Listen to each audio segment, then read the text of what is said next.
It is July 6th. If you know Hollywood producers or writers who are good at cool fiction, call them immediately. Tell them something like, here is a wild story about a dude who was personally acquainted with some of today's worst criminals like Bashar al-Assad and Anders Breivik, who was arrested in Cairo during the Arab Spring on charges of spying for the United States, who somehow got lost in Iraq and almost fell into the clutches of ISIS. And he, being already over 40 years old, went to the army to fight against the Russians and even received an order from the hands of President Zelensky for this. But that's not all. This dude just found a sister who's almost 50 years old and who he's never seen in his life.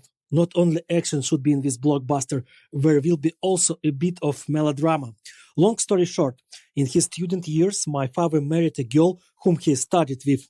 This marriage did not last long, but a child was born from it, my older sister. I knew about her existence, but I never seen her. She spent her life in a small town near Donetsk, a place I had never been to and which was always far from my roots. She is a doctor, her husband is a doctor, and their children are future doctors. We were a deeply respectable family in this small town. But things have changed a long time ago. At the beginning of a full-scale invasion, the town where my sister and her family lived found itself on the front lines. Every day, Russian artillery shelled it, destroying entire neighborhoods.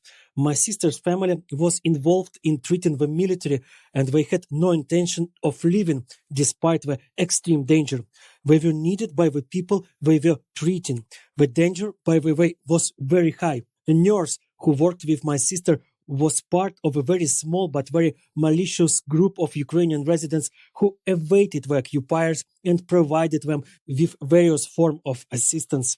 This nurse informed the Russians about the locations of injured Ukrainian defenders, sending them the coordinates of my sister's house because the Russians are targeting those who assist the Ukrainian military.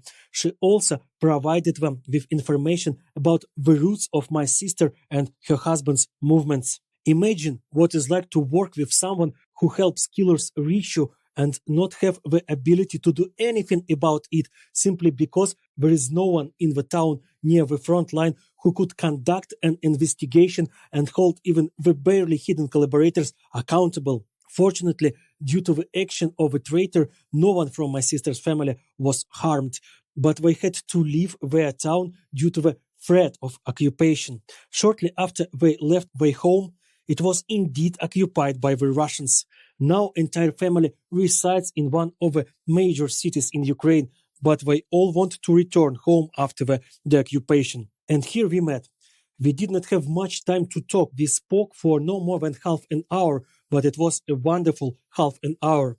At the end of our meeting, I said that I lost a brother, but I found a sister, and I'm very happy about it. It's so strange. My brother chose the dishonor of comfortable collaborationism with the enemy. He continues to live in Moscow and pays taxes that I used to build tanks and concentration camps to annihilate Ukrainians. Meanwhile, I'm fighting in the Ukrainian army, and our sister and her family are doing everything to save Ukrainians. This is a true Hollywood story. Am I right?